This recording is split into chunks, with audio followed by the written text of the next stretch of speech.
Welcome once again to Lehto's Law. Here's Steve Lehto. Andrew tipped me off to an interesting story out of Vermont involving hunters.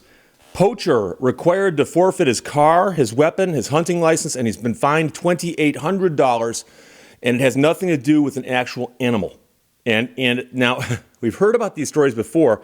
There's some interesting legal arguments that could be made here. I don't know if they got made or not, but I'm not saying that he could have necessarily gotten out of this. I'm just wondering if the arguments were raised. So this is from a press release from the Vermont Fish and Wildlife people.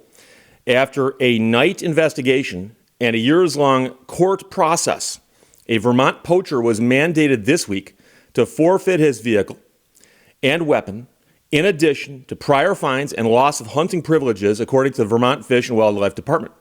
The man's 43 years old.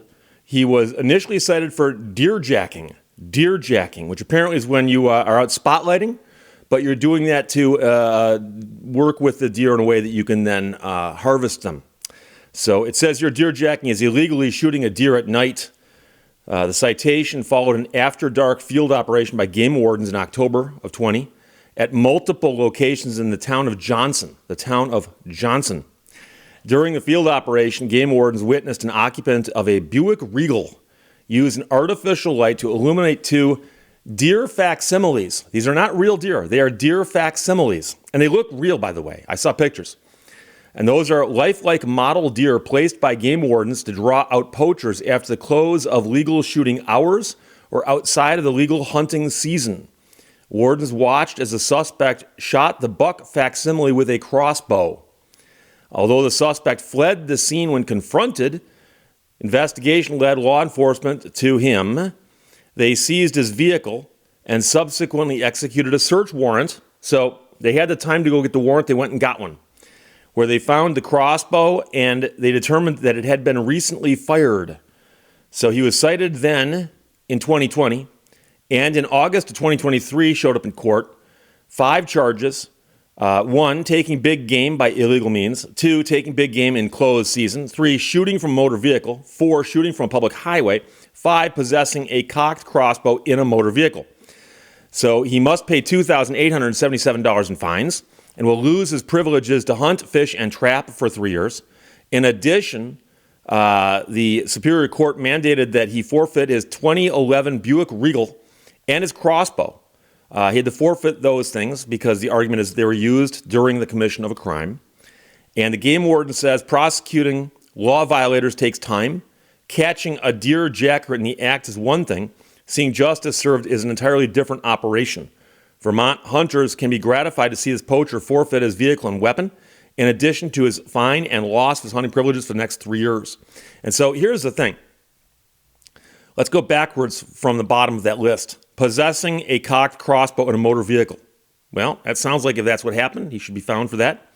Shooting from a public highway. Well, if they witnessed him doing that, that'd be a pretty easy one to show. Shooting from a motor vehicle, again. But taking big game, taking sounds like you shot something and you took it with you. And big game would be an animal under the jurisdiction of the Fish and Wildlife folk. Is a facsimile big game? And likewise, taking big game by illegal means. Now, I know what you're going to say here, Steve, but we know what he's trying to do. Yes, but trying to do something and having done it are two different things. And I'm only making this distinction to point it out. In other words, I'm not saying it's wrong that this guy went through this. But let's suppose I drove by a house one night and I saw a figure in the window. And the figure in the window is actually a mannequin. But for some odd reason, I thought to myself, I don't like that person. So I come by later and pew, take a shot. Goes through the window, knocks the human figure to the ground, and I go, yes! I took care of that person I don't like. Someone calls the cops and goes, hey, someone just shot our mannequin.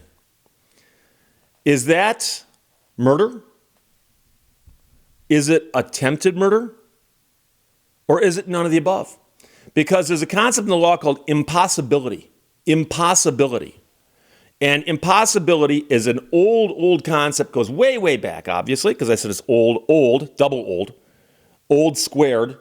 And the idea is that you can be convicted of doing something wrong. You can also be convicted of trying to do something wrong, But the question is, if what you're trying to do is literally impossible, can you be charged with doing it or trying to do it? And so the best example that they often give in law school is where somebody tries to kill somebody and what they're shooting at ain't a real person. And so attempted, maybe, but actual, no. But so I was kind of surprised here. They said taking big game, not attempting to take, because I would understand that all day long.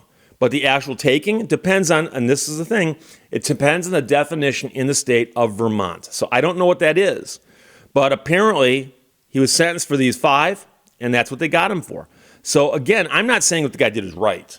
And obviously this is a problem. It's a problem in all 50 states. I've heard of this happening in many different states on different levels, where they put decoy deer out or decoy animals out and then, sit nearby undercover and wait for someone to come by and go, hey, look at that. How handy. There's a deer right there. Right there. Now, of course, I was supposed to stop hunting an hour ago, and I'm not allowed to hunt this close to the road, but it's just right there. And they take a shot. Next thing you know, they're being arrested and their stuff's being confiscated, and it's like, oh, that's not even a real deer. So, I'm just pointing out that there is that legal distinction to be made.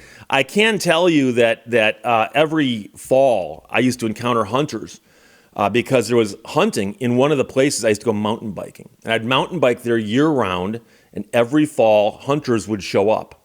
And got no problem with that. They're legal. They're allowed to be here. But the weird part was that how many of them didn't actually follow the rules. And there are rules about how close you can hunt to a highway or a road, for instance. And I knew that park inside and out.